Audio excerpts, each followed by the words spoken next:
Assalamualaikum warahmatullahi wabarakatuh. Min mau jalan-jalan ke sawah, ke kali, mancing. Bab 346 sampai 350. Bab 346. Aku membiarkan Ji Fei tersedak sampai mati di dalam tombak dan perisai. Mata Ji Fei penuh dengan keterkejutan, dan dia menatap Li Boyang, menunggu penjelasan lebih lanjut. Keluarga Chen melakukan bisnis semacam ini tanpa modal. Menurut Anda apa metode terbaik mereka? Li Boyang memandang Ji Fei dan bertanya sambil tersenyum. Hati Ji Fei tiba-tiba menjadi tercerahkan, tetapi dia segera dipenuhi amarah. Ayah, maksudmu mereka? Ketika Ji Fei memikirkan kemungkinan itu, mau tak mau dia ingin membunuh seseorang dengan marah. Li Boyang mengangguk. Benar, begitulah awalnya mereka, mengadopsi anak yatim piatu, membudidayakannya di permukaan, dan kemudian melakukan beberapa hal yang mencurigakan. Sebaliknya, keluarga Jimu justru membantu anak yatim piatu. Di kota, jumlah anak yatim piatu yang perlu diselamatkan terbatas, jadi pasti akan ada konflik. Keluarga Chen secara alami akan menghancurkan keluarga Jimu. Sebagai keluarga baru dengan fondasi paling rendah, keluarga Ji memiliki fondasi yang tidak stabil. Ji Fei diam, Ji Fei marah. Dia bukan karena apa yang terjadi pada keluarga Ji, tapi karena apa yang dilakukan keluarga Chen. Algojo yang kejam, apa hubungan keluarga Zhou dengan masalah ini? Ji Fei menahan amarahnya dan bertanya, ayahmu Ji Guanghui sama gagah dan berbakatnya sepertimu ketika dia masih muda. Dia menunjukkan pesona yang luar biasa dalam bisnis, jadi dia secara alami menjadi objek kekaguman banyak wanita. Ibumu, Zhao Mengchen, juga seorang wanita dengan kecantikan yang tak tertandingi. Dia membuat banyak wanita merasa malu hanya dengan berdiri di sampingnya. Keduanya sangat berkuasa dan keduanya memiliki pelamar. Tapi mereka sangat mencintai satu sama lain dan telah menjalani kehidupan yang menjadi milik mereka. Tapi ini akan membuat mereka yang tidak bisa marah. Wajah Ji Fei terlihat sedikit aneh. Ini, sebenarnya, tidak masalah jika kamu menyukai laki-laki ibumu. Lagi pula, tidak masalah jika kamu tidak bisa mengejarnya. Lagi pula, ayahmu sangat kuat sehingga tidak ada orang biasa yang bisa melawannya. Tapi ayahmu berbeda. Wanita yang menyukainya bukanlah wanita biasa. Tentu saja wanita biasa tidak berani mengejar ayahmu. Ji Fei mengangguk, tetapi menjadi lebih penasaran. Apakah kamu mengatakan bahwa seorang wanita dengan latar belakang jatuh cinta pada ayahku? Ya, Zhou Fenghua dari keluarga Zhou, dia. Reaksi pertama Ji Fei adalah memikirkan Dekan Zhou. Dia adalah satu-satunya wanita di kota Ninghai yang berpenampilan sebaik ibumu dan memiliki keluarga yang kuat. Dia adalah putri kepala keluarga Zhou saat itu. Ji Fei tidak berkata apa-apa. Zhou Fenghua menyukai ayahmu, dan keluarga Zhou tentu saja tidak setuju. Mereka juga berharap Zhou Fenghua dapat menikah dengan keluarga kaya untuk membawa keluarga Zhou ke tingkat yang lebih tinggi.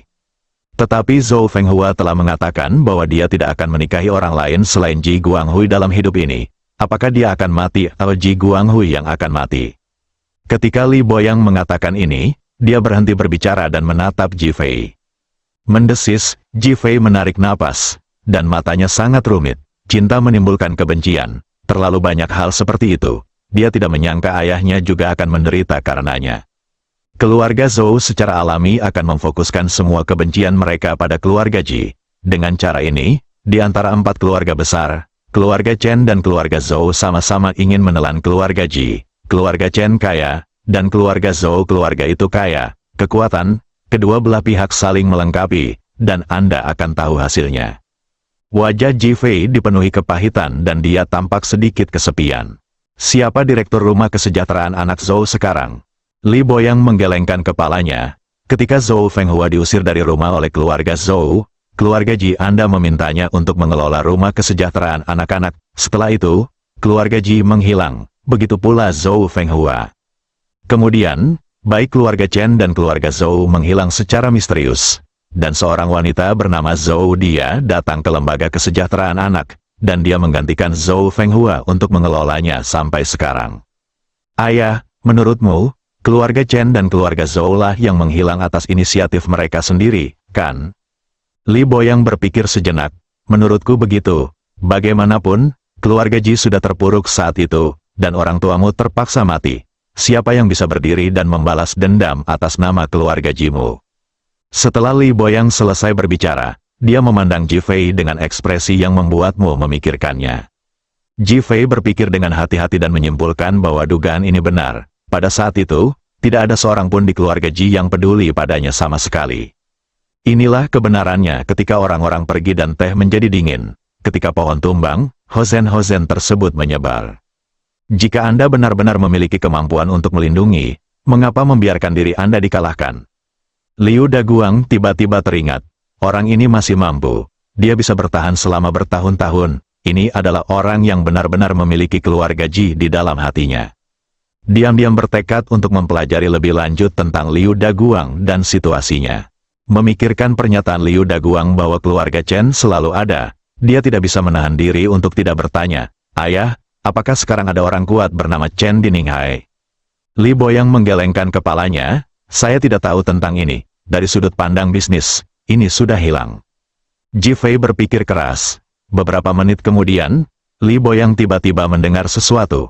Ketika saya menderita uremia, saya pergi ke rumah sakit rakyat Ninghai untuk pemeriksaan. Seorang dokter bernama Chen Jian merekomendasikan saya untuk mengganti ginjal saya berkali-kali, bahwa saya tidak mau. Dia juga khawatir tentang menemukan sumber ginjal. Tapi apa yang dia katakan berarti ada cara untuk menyediakan sumber ginjal. Chen Jian, rumah sakit rakyat Ninghai, saya ingat. Saya akan pergi menemui dokter ini lain kali. Li Boyang mengangguk, jangan terlalu banyak berpikir. Banyak hal yang hanya bisa ditangani dan dieksplorasi pada saat yang bersamaan. Air di Ninghai tidak sedangkal yang Anda kira, bahkan tidak berdasar. Lagi pula, aku selalu merasa bahwa dengan kemampuan dan keberanian ayahmu, mustahil dia tidak memiliki kemampuan untuk melindungi dirinya sendiri. Jika dia memang tidak memiliki kemampuan untuk melindungi dirinya sendiri, dapatkah kamu bayangkan betapa kuatnya pihak lain? Ji Fei berpikir keras, dia bahkan tidak menyadari bahwa Li Boyang telah pergi. Ayah, aku, Ji Fei menemukan jawabannya dan ketika dia mengangkat kepalanya untuk berbicara, Li Boyang sudah pergi. Ji Fei tiba-tiba menertawakan dirinya sendiri. Dunia ini benar-benar aneh, hanya jika menyangkut urusannya sendiri dia menjadi kurang tegas. Akhirnya, tunggu saja, aku akan mengurusnya. Aku akan membuatmu melolong. Setelah Ji Fei selesai berbicara, dia berbalik dan turun, kembali ke villa. Ruang konferensi video, satu orang hilang, di mana Jefferson, saya pikir putranya diadili, mungkinkah dia juga menerima keputusan takdir? Pria oriental pendek itu berbicara lebih dulu. "Aso, Jefferson gagal, bagaimana kalau kamu menyelesaikan urusannya yang belum selesai?"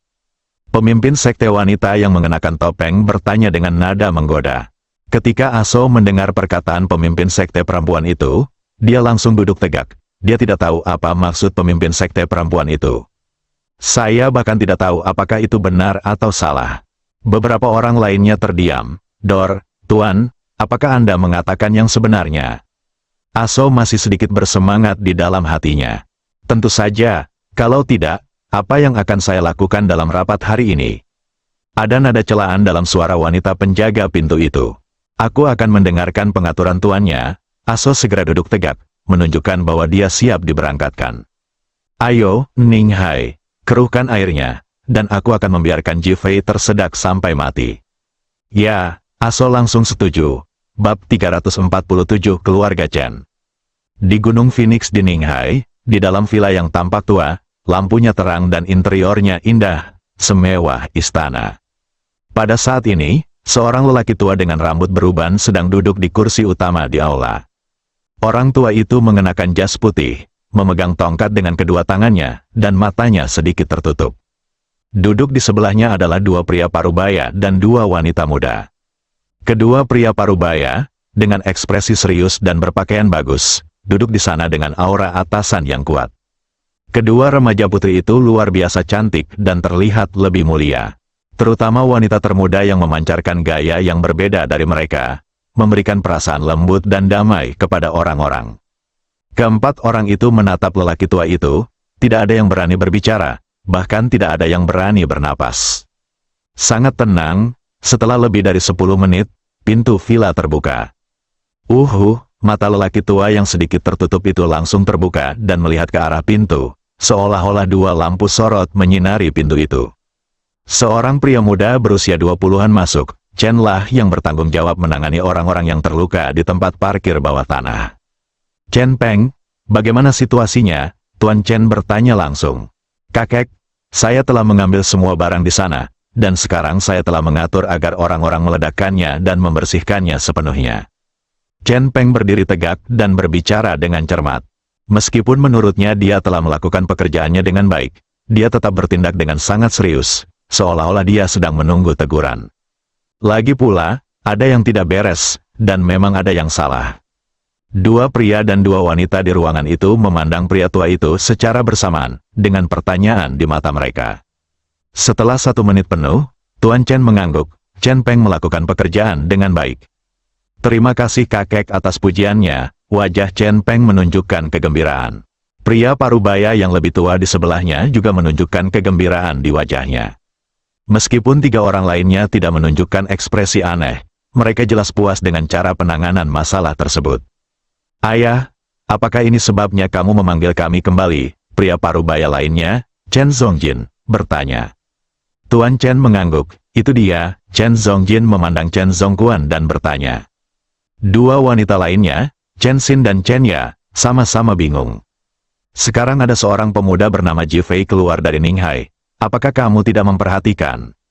Saya mendengarnya, beberapa orang berkata hampir bersamaan.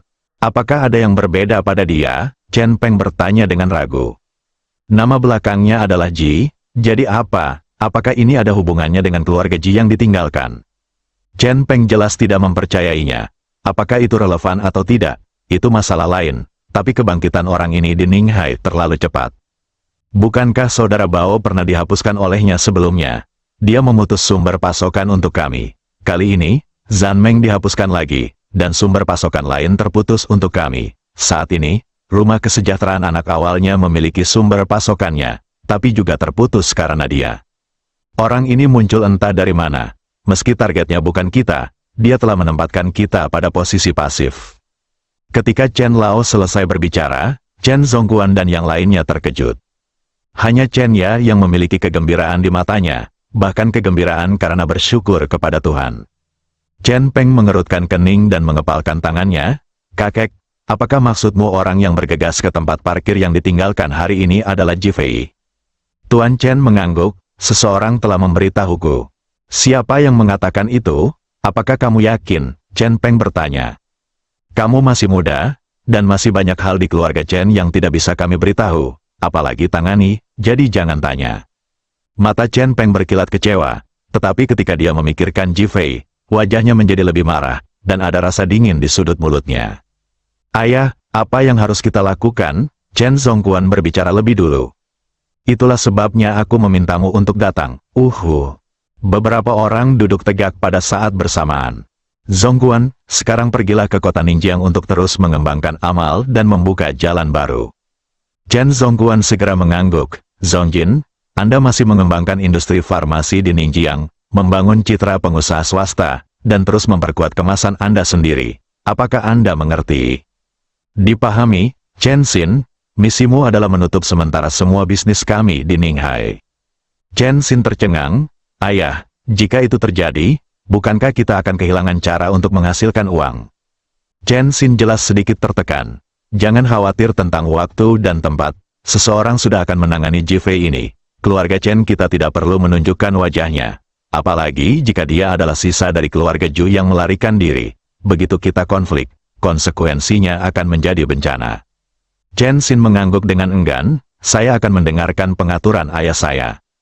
Setelah mengatakan itu, dia melihat ke arah Chen Zongjin dan berkata, kakak kedua, tolong beritahu Chen Jian untuk tidak menjual persediaan. Saya pikir dia sedikit serakah sekarang dan menjual tanpa keuntungan. Chen Zongjin terlihat sedikit malu, tapi dia segera mengangguk. Jangan khawatir, aku akan memberitahunya. Ingat, putuskan semua pasokan barang di Ninghai. Tuan Chen memandang Chen Zongjin dan Chen Xin dan menekankan lagi. Ya, kedua orang itu merasakan tekanan dan langsung setuju. Chen Peng tidak senang. Apakah Ji Fei kecil perlu berhati-hati? Bukankah bodoh jika Anda tidak menghasilkan uang? Tuan Chen melihat apa yang dipikirkan Chen Peng. Tidak punya ide. Mulai sekarang, kamu kembali saja ke Universitas Kedokteran Ninghai untuk belajar giat untuk saya, dan jangan terlibat dalam hal lain. Kakek, diam, dengarkan kakek, Chen Zongguan langsung berteriak. Chen Peng menundukkan kepalanya dengan enggan, tapi saya tidak berani membantahnya. Kata-kata Tuan Chen adalah dekret kekaisaran di keluarga Chen. Tuan Chen memandang Chen Ya, dan senyuman muncul di wajah Chen Ya. Ayah, saya hanya seorang guru, tidak ada yang bisa saya lakukan. Tuan Chen merasa sedikit tidak berdaya terhadap Chen Ya. Dia adalah putri bungsunya, dan dia juga dianggap sebagai putri seorang lelaki tua. Dibandingkan dengan kakak dan adiknya, Chen Ya jelas lebih tidak menyukai suasana keluarga Chen. Jika dia tidak melakukan panggilan khusus hari ini, Chen Ya tidak akan kembali. Sedangkan untuk bisnis keluarga Chen, dia tidak terlibat sama sekali. Uang keluarga Chen diperoleh melalui kerja belajar sejak kuliah, dan mereka tidak mengeluarkan uang sepeser pun. Kini, setelah kembali dari belajar di luar negeri dan bekerja sebagai guru di Universitas Ninghai, ia tidak lagi menganggap dirinya sebagai anggota keluarga Chen. Suasana hati Tuan Chen sangat rumit. Ada sesuatu seperti racun. Begitu Anda kecanduan, Anda tidak bisa berhenti. Sekarang keluarga Chen adalah kapal besar yang tidak ada jalan untuk mundur. Hanya dengan bergerak maju barulah ada jalan keluar. Oleh karena itu, saya memahami penghinaan dan ketidakpuasan Chen Ya terhadap keluarga Chen, tetapi dia hanya bisa menanggungnya. Chen Ya, kamu adalah putri bungsu dari keluarga Chen kami, dan kamu telah mencapai usia untuk menikah. Aku akan mencarikan keluarga yang cocok untukmu. Chen Ya tercengang. Dia telah memikirkan bagaimana cara menolak tugas yang diberikan kepadanya, tetapi dia tidak pernah berpikir bahwa dia akan diberi tugas seperti itu. Sangat kesal, sangat membuat frustrasi. Ayah, kalau begitu, lupakan saja, aku belum punya ide, kamu bisa memikirkan urusanmu sendiri. Setelah Chen Ya selesai berbicara, dia berdiri dan berjalan langsung keluar. Chen Ya, adik, tante, ada teriakan di dalam rumah. Chen Ya pergi tanpa menoleh ke belakang. Chen Zongguan dan yang lainnya semua memandang Tuan Chen. Senyuman penuh makna muncul di wajah Tuan Chen. Pergi dan terapkan. Saya berdiri dan pergi tanpa tekanan yang saya bayangkan. Tidak ada yang tahu niatnya terhadap Chen Ya. Bab 348 biarkan Ninghai benar-benar damai.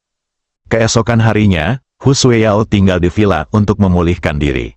Ji Fei mengirim Li Ruoxi ke perusahaan, dan kemudian mengirim Sui Muhan ke Bank Ninghai. Sui Muhan menjadi lebih tenang setelah memikirkannya sepanjang malam. Dia sekarang tahu bahwa tidak ada yang bisa dia lakukan. Daripada main-main dan membahayakan Tong Tong, dia mungkin juga berpura-pura bekerja seolah-olah tidak terjadi apa-apa dan menunggu pihak lain mengungkapkan kekurangannya. Dia yakin selama Yuki Fei ada di sini, tidak akan ada masalah. Ji Fei merasakan tatapan Sui Muhan dan melihat ke samping sambil tersenyum. Jangan khawatir, selama aku di sini, aku pasti akan membuatmu aman. Ji Fei sendiri tidak tahu kenapa dia mengucapkan kata-kata seperti itu. Namun melihat ekspresi sedih Sui Muhan, dia merasa sangat tertekan, dan bahkan menunjukkan keinginan untuk memeluknya. Tidak seperti itu, hanya perasaan, dia tidak tahu perasaan apa ini. Ji Fei, kamu tidak perlu terlalu menekanku. Sebenarnya, aku sudah menemukan jawabannya. Ji Fei kaget dan menatap Sui Muhan. Wajah cantik Sui Muhan memerah. Fakta bahwa aku memiliki Tong Tong adalah sebuah fantasi.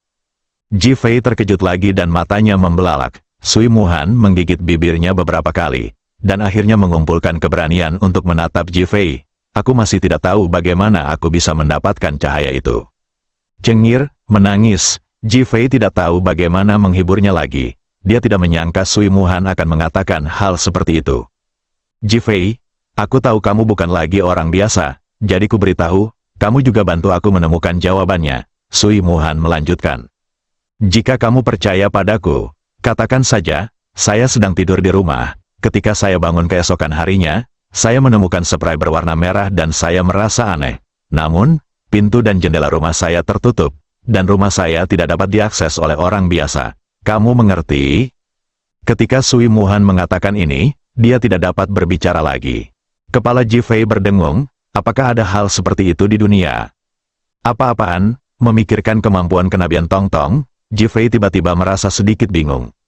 Ji Fei, aku sebenarnya bukan wanita yang kejam. Aku bahkan belum pernah jatuh cinta.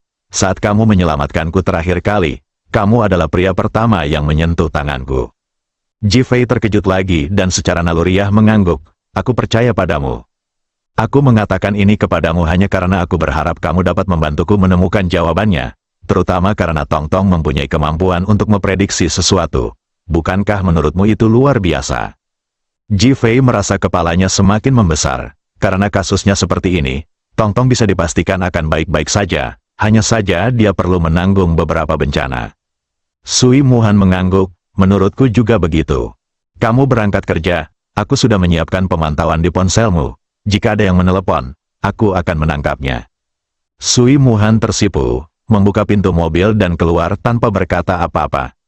Saat dia menutup pintu mobil, dia tiba-tiba menatap Ji Fei. Aku iri pada Li Ruoxi, dia sangat senang menemukan pria sepertimu. Bang, setelah Sui Muhan selesai berbicara, dia menutup pintu mobil dengan paksa dan pergi dengan wajah memerah. Ji Fei melihat punggung Sui Muhan yang mundur dan memutar pinggangnya, hatinya sedikit berantakan dan rumit. Setelah beberapa detik hening, tekan nomor telepon Hadron.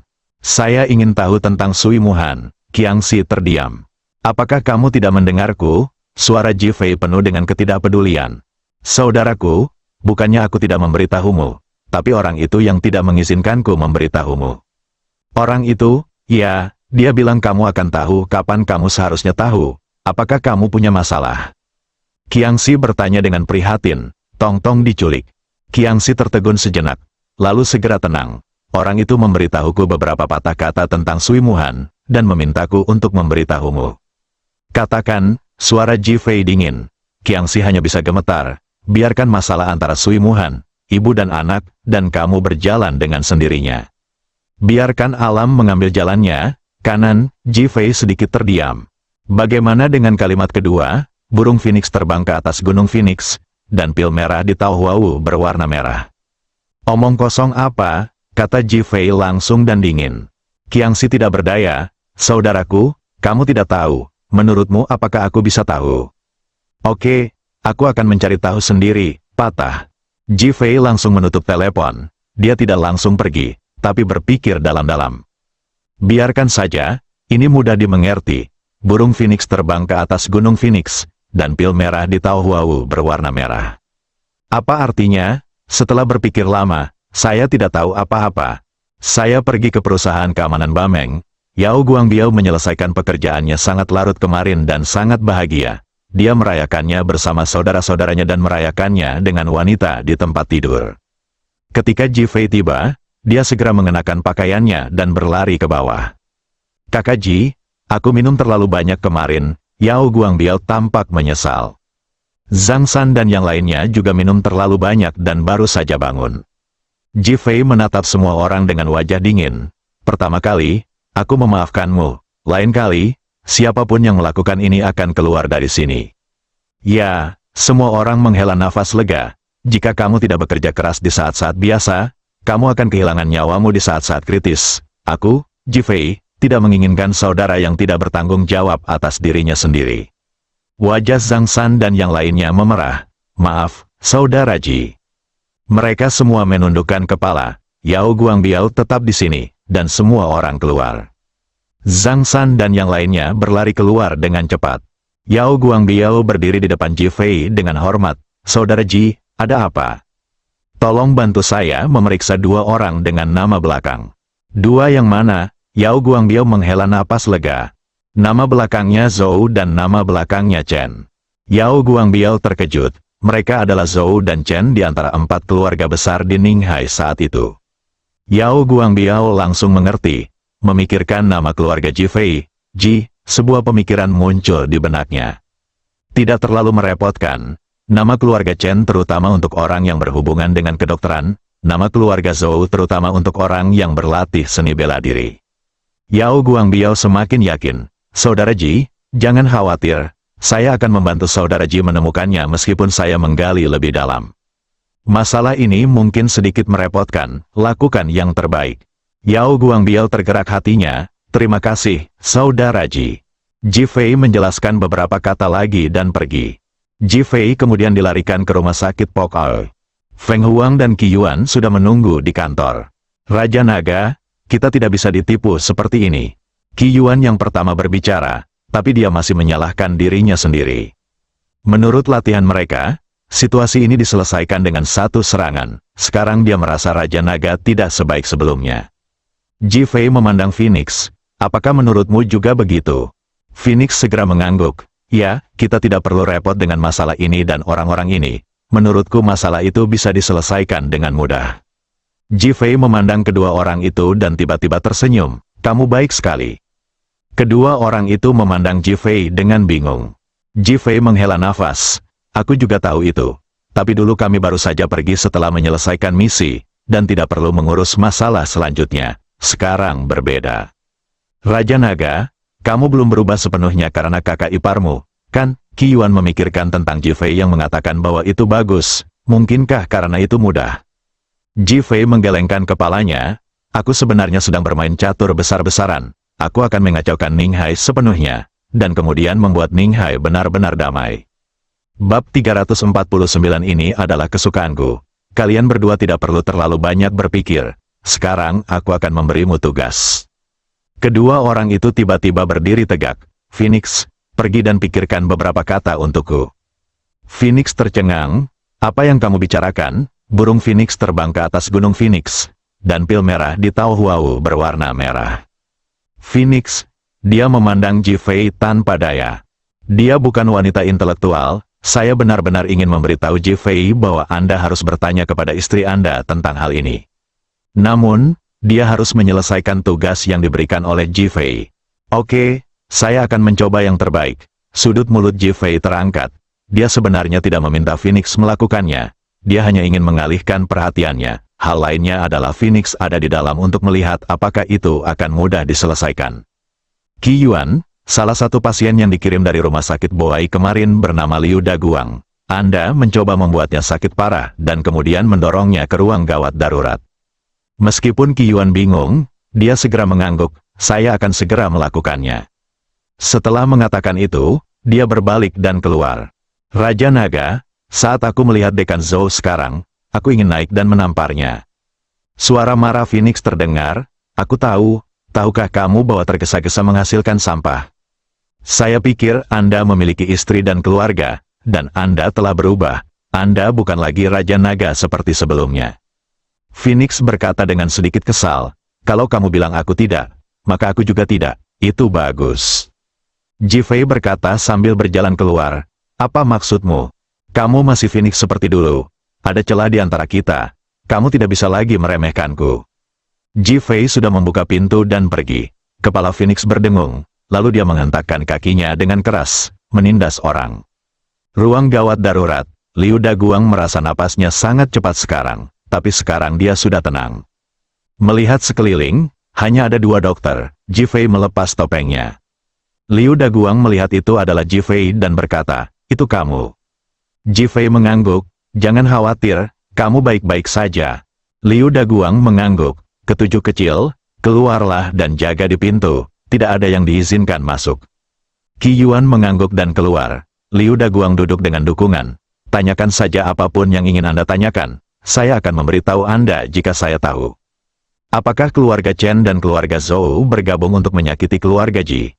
Kanan, keluarga Chen menguasai pasar modal dan membiarkan antek-antek itu membantu menggelapkan keluarga Ji. Keluarga Zhou diam-diam memaksa orang tuamu untuk melompat dari gedung dan bunuh diri. Pengejaran selanjutnya terhadapmu juga dilakukan oleh keluarga Zhou. Ji Fei mengangguk tanpa banyak terkejut. Apakah kamu tahu siapa yang ada di keluarga Chen sekarang? Sekarang saya hanya tahu bahwa orang yang menghubungi saya bernama Chen Peng, dan saya tidak tahu yang lain. Chen Peng, Liu Daguang mengangguk, mahasiswa pascasarjana di Universitas Kedokteran Ninghai. Apakah kamu tahu perusahaan apa yang dimiliki keluarga Chen saat ini? Liu Daguang menggelengkan kepalanya. Saya tidak tahu, tapi perhatikan orang-orang ini.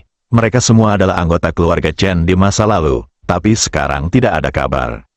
WHO, Chen Zhongcheng, Chen Zhongguan, Chen Zongjin, Chen Qian dan Chen Xin. Ji Fei sangat akrab dengan Chen Zhongcheng dan Chen Qian. Chen Qian dibunuh oleh putra kandungnya Jin Lingbin. Suami dan anak laki-laki yang terakhir, sebagai cacing dalam sistem perbankan, keduanya masuk penjara, yang dianggap sebagai pembalasan. Saya hanya tidak tahu apa hubungan mereka dengan keluarga Chen. Benarkah, anak-anak dari lelaki tua keluarga Chen? Oh, Ji Fei mencibir. Memang benar orang baik tidak berumur panjang, dan orang jahat hidup ribuan tahun. Aku tidak menyangka ada banyak keturunan dalam keluarga. Ya, sayang sekali orang-orang ini tidak dapat ditemukan lagi di Ninghai. Tidak ada yang tahu kemana mereka pergi. Chen Peng masih di sana, dan perusahaan keluarga Chen masih ada, yang berarti mereka tidak bisa mati. Ini adalah hal yang mengerikan. Saya pikir Anda tidak boleh gegabah. Keluarga Chen memiliki kebencian yang paling dalam terhadap keluarga Ji Anda. Ji Fei mengangguk. Saya tahu ini. Apa yang Anda ketahui tentang keluarga Zhou? Arah pengembangan keluarga Zhou bukan lagi Ninghai. Mereka pergi ke Ningjiang untuk berkembang. Saya tidak tahu bagaimana cara mengembangkannya secara spesifik. Lalu bagaimana kamu tahu, ketika saya kembali setelah memukuli Anda, apa yang saya dengar dari keluarga Zhou hanyalah satu kalimat, saya tidak mempercayainya setelah itu. Ji Fei terdiam beberapa saat. Oke, abaikan mereka. Sekarang keluarga Chen ada di sini. Mari kita ambil tindakan terhadap keluarga Chen. Selangkah demi selangkah, lawannya tidak selemah yang kamu kira, dia masih sangat kuat. Ji Fei tersenyum. Dia ingin memberitahu Liu Daguang bahwa dia tidak selemah yang dia bayangkan. Namun, aku menahan pikiranku. Apakah kamu akan tinggal di keluarga Chen atau melakukan hal lain? Mata Liu Daguang menjadi rumit. Saya benar-benar ingin melanjutkan pekerjaan amal keluarga Ji. Tangan saya telah berlumuran darah selama bertahun-tahun. Saya minta maaf atas anugerah ayahmu yang menyelamatkan nyawa. Liu Daguang menitikkan air mata. Amal, aku ingat. Kalau begitu, pulihkan saja dan aku akan mengaturnya untukmu setelah beberapa saat. Liu Daguang mengangguk. Ngomong-ngomong, aku akan segera menyatakan kamu mati dan kemudian mengganti bangsal. Aku khawatir keluarga Chen akan membunuh seseorang dan membungkammu. Liu Daguang memikirkan metode keluarga Chen. Oke, saya akan mendengarkan Anda. Setelah Ji Fei menanyakan beberapa pertanyaan lagi, dia berbalik dan keluar, meminta Qi Yuan untuk membuat pengaturan rinci. Tak lama kemudian, Liu Daguang dibunuh dengan alasan meninggal karena pengobatan yang tidak efektif, dan kemudian bersembunyi di rumah sakit pokok. Ji Fei keluar dari rumah sakit Boai dan menerima telepon dari Hu Sueyao, memintanya kembali ke sekolah untuk mengajukan cuti. Ji Fei memikirkan cedera Hu Sueyao dan setuju untuk kembali menjemputnya ke sekolah. Ini juga yang dipikirkan Hu Sueyao di dalam hatinya, dan dia bahagia. Universitas Kedokteran Ninghai. Halo, Tuan Chen. Chen Peng berjalan rapi di jalan kampus dengan senyum percaya diri di wajahnya, dan setiap gerakannya memancarkan rasa kebangsawanan dan kepercayaan diri.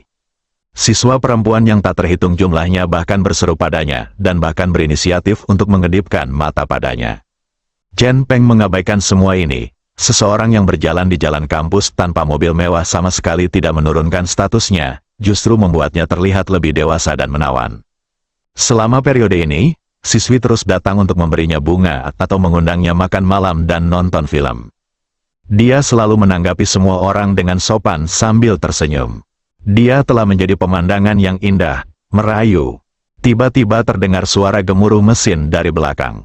Chen Peng merasa mimpinya untuk hidup dalam dongeng yang indah telah hancur, dan wajahnya tiba-tiba menunjukkan ketidaksenangan dan kemarahan. Bah, kamu berani bersikap sombong di dalam BMW rusak. Jika saya memukul Tuan Chen, apakah Anda mampu memberikan kompensasi kepada saya? Sekarang semakin banyak pria yang pamer. Beberapa wanita nimfomaniak berjuang keras demi Chen Peng. Wajah Chen Peng yang awalnya marah menunjukkan sedikit kegembiraan. Ini adalah pesonamu sendiri. Mata Chen Peng berbinar ketika dia melihat sebuah BMW diparkir di depan pintu asrama putri dan seorang gadis berpakaian krem turun dan naik ke atas. Ini hidanganmu sendiri, bab 356 namaku Chen Peng. Ketika Hu Sueyao hendak memasuki gedung, dia tiba-tiba berbalik dan berkata, Saudara Ji Fei, saya akan mengambil sesuatu, dan kemudian Anda dapat menemani saya ke Departemen Urusan Akademik untuk meminta izin. Ji Fei mengangguk, silakan, aku akan pergi ke supermarket untuk membeli sesuatu. Oke, Hu Sueyao melambaikan tangannya pada Ji Fei, dengan senyum bahagia di wajahnya. Chen Peng melihat Hu Sueyao melihat ke belakang dan tercengang lagi. Bukankah ini gadis legendaris yang murni dan cantik? Dia dengan cepat mempercepat langkahnya. Para wanita yang mengikutinya mengira dia akan menemui Ji Fei untuk berdebat. Jadi mereka segera mengumpulkan energinya dan mengikutinya, ingin membantu mengibarkan bendera. Ji Fei keluar dari mobil dan melihat sekelompok orang datang. Dia tidak memperhatikan dan langsung berjalan menuju supermarket. Saya pergi ke supermarket dan membeli beberapa barang. Akhirnya saya melihat rokok, dan itu adalah rokok merek Ninghai. Hal ini mengingatkannya bahwa ini adalah jenis rokok yang dulu sering dihisap ayahnya. Betapapun kayanya ayahnya, rokok itu akan selalu sama, dan itu pasti rokok merek Ninghai yang paling murah. Dia masih tidak tahu kenapa sampai hari ini, tersentuh oleh pemandangan itu. Dia berkata, "Bos, bawakan saya sekotak rokok Ninghai." "Kamu mau yang mana? Dapatkan saja yang termurah." Mata Ji Fei bersinar dengan pemikiran yang rumit. Bos segera mengeluarkan sebatang rokok dan menyerahkannya kepada Ji Fei. Ji Fei menyerahkan semua barangnya kepada bos untuk melunasi tagihannya. "Masing-masing $53, kata bos sambil tersenyum. Ji Fei merogoh sakunya, hanya untuk menemukan bahwa dia tidak membawa uang, dan yang lebih tragis lagi adalah dia juga tidak membawa ponselnya. Ekspresinya agak canggung, senyuman di wajah bos juga sedikit mengeras. Saat ini, seorang wanita mengenakan gaun putih panjang, sepatu hak tinggi berwarna putih, rambutnya disisir ke belakang dengan santai, dan wajah halus dengan biji lonjong datang untuk memeriksa setelah membeli barang. Ketika bos melihat wanita itu, kilatan keterkejutan dan penghargaan melintas di wajahnya, dan kemudian dia segera tersenyum. "Guru Chen, apakah kamu makan mie instan lagi?" Wanita itu adalah Chen Ya. Chen Ya mengangguk, ini menyelamatkan masalah. Bos tersenyum dan menggelengkan kepalanya. "Tuan Chen, saya benar-benar tidak mengerti. Anda menyumbangkan semua gaji Anda yang tinggi, tetapi Anda makan mie instan dan makanan tidak bergizi ini. Bukankah Anda merusak diri sendiri?" Bos menggelengkan kepalanya dan bergumam. Chen Ya tersenyum dan tidak berkata apa-apa. Seolah semuanya tidak ada hubungannya dengan dia, senyumnya santai dan tenang. Hal ini membuat mata Ji Fei penuh kekaguman. "Guru Chen, tunggu sebentar, pria ini belum melunasi tagihannya." Bos memandang Ji Fei, "Apakah Anda membayar atau tidak membeli?" "Beli." Ji Fei kebetulan menemukan kartu hitam dari sakunya. "Bos, bolehkah saya menggesek kartunya?" Bos melirik kartu Ji Fei, tapi dia tidak melihatnya. "Puff," tertawa terbahak-bahak, "kartu diskon toko mana yang kamu punya? Pasti levelnya tinggi, kan?" Penuh ejekan dan ejekan. "Ji Fei, ini adalah kartu bank tertinggi edisi terbatas di dunia. Jumlahnya tidak melebihi 100 di dunia. Ini sebenarnya adalah kartu diskon di mata pemilik toko." Dia sedikit terdiam, tapi dia tidak bisa memiliki pengalaman yang sama dengan bosnya. "Kamu akan tahu setelah kamu menggeseknya, jika bukan karena rokok Ninghai, dia benar-benar tidak akan membelinya." Bos segera menghilangkan kebosanannya dan berkata, "Saya tidak bisa menggesek kartu saya di sini. Jika Anda tidak punya uang, jangan membelinya. Setelah itu, Anda harus mengambilnya kembali." Chen Ya, yang berdiri di dekatnya, terus menatap Ji Fei. Ketika dia melihat kartu bank tertinggi di tangan Ji Fei, dia terkejut, yang lain tidak mengetahuinya. Tetapi dia tahu betul bahwa itu adalah sebuah kesalahan. Keluar kartu bank yang melambangkan status, sulit menemukan kartu. Kartu semacam ini bukan berarti bisa didapatkan jika punya uang, namun harus memiliki identitas untuk mendapatkannya. Dengan kata lain, status bangsawan adalah prioritas pertama, dan prioritas kedua adalah kebutuhan modal Anda lebih dari 10 miliar. Satuannya adalah dolar AS, oleh karena itu, kartu jenis ini sangat berharga. Dia tidak menyangka akan ada orang di Universitas Kedokteran Ninghai yang memiliki kartu bank tertinggi. Itu benar-benar seekor harimau yang meringkuk, naga yang tersembunyi. "Saya punya uang di sini, bantu teman sekelas ini membayarnya." Chen Ya menganggap Ji Fei sebagai muridnya dan menyerahkan uang kertas merah 100 yuan kepada bosnya. "Tidak, Kariku, ayo, simpan kartu diskonmu." Bos langsung menyela. Chen Ya tersenyum tipis pada Ji Fei dan berkata, "Aku tahu kamu kaya. Tapi setiap orang terkadang mengalami ketidaknyamanan, jadi tidak masalah. Tenang saja, menghormati, intelektual, mendengus.